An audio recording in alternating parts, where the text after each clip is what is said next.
Hi, today I thought we'd talk about how to get a patient to agree to go ahead with the ideal care that you can deliver to them without crushing, forcing, or killing them, okay?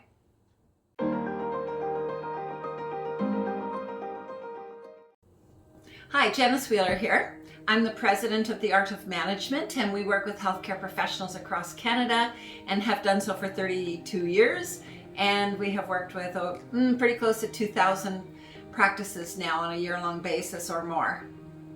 Today we're going to take up a little piece out of our sales workshop that we have, and it's called How to Build Agreement. And there are several parts to this to make it effective. But when a patient comes in, they aren't necessarily going in their head, okay, whatever you tell me today to do, I'm going to do, no matter what. All right?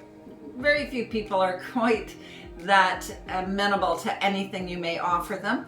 And so we're going to look at how to build agreement with them step by step so that they choose of their own free will to go ahead with the ideal care.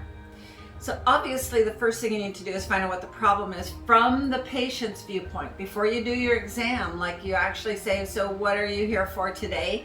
Or, what is the situation? What are you having trouble with? Whatever seems to be the right thing to ask. And they tell you what they think it is, and I have a pain here or have a situation there. And you acknowledge them and say, well, I'm glad you came. I'm sure that's something that you would like us to figure out how to handle, right?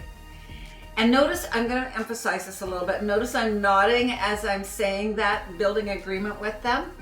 And the nodding reinforces it. It's something I don't even think about. I just have done it for so many years.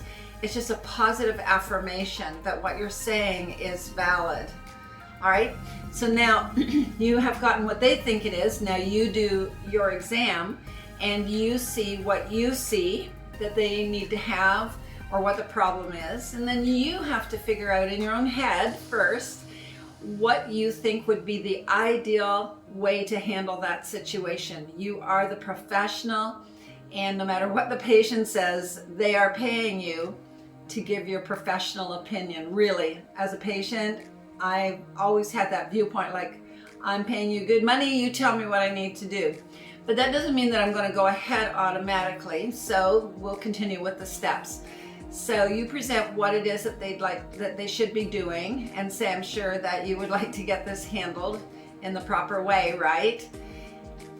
And then you want to actually, tell them, this is what I found and this is why I think we should do blah, blah, blah. When you're presenting that, make sure that you do not, use words that you didn't know by grade 10. You guys, as healthcare professionals, you're so awesome and you know so much data in your head from going to school for 4 years or whatever to learn your trade, your profession.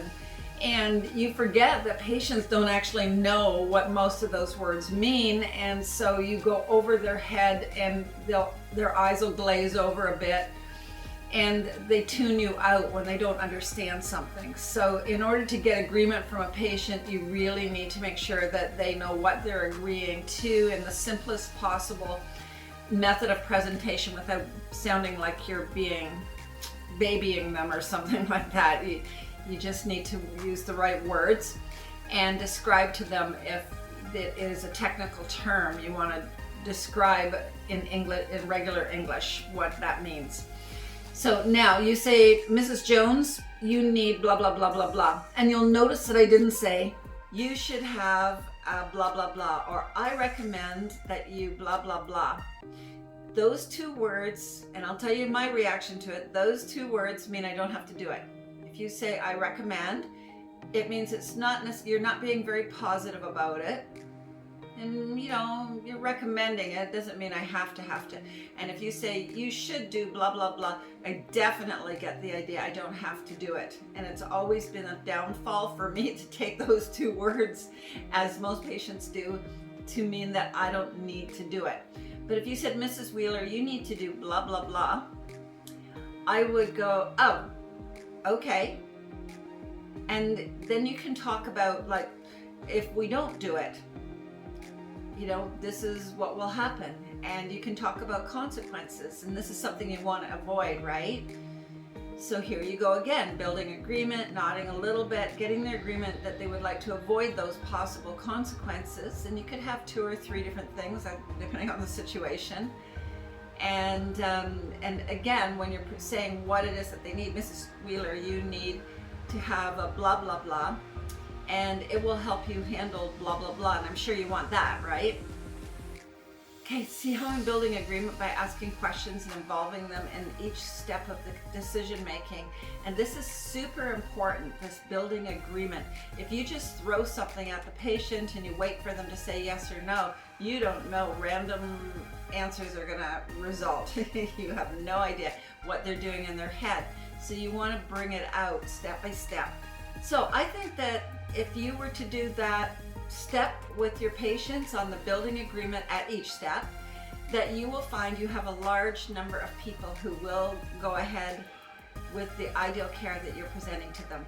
So have fun with this, stay tuned, subscribe to our YouTube channel, and share this with other people. If you want some help with your practice, give me a call, and that's all I'm going to say today. Bye for now.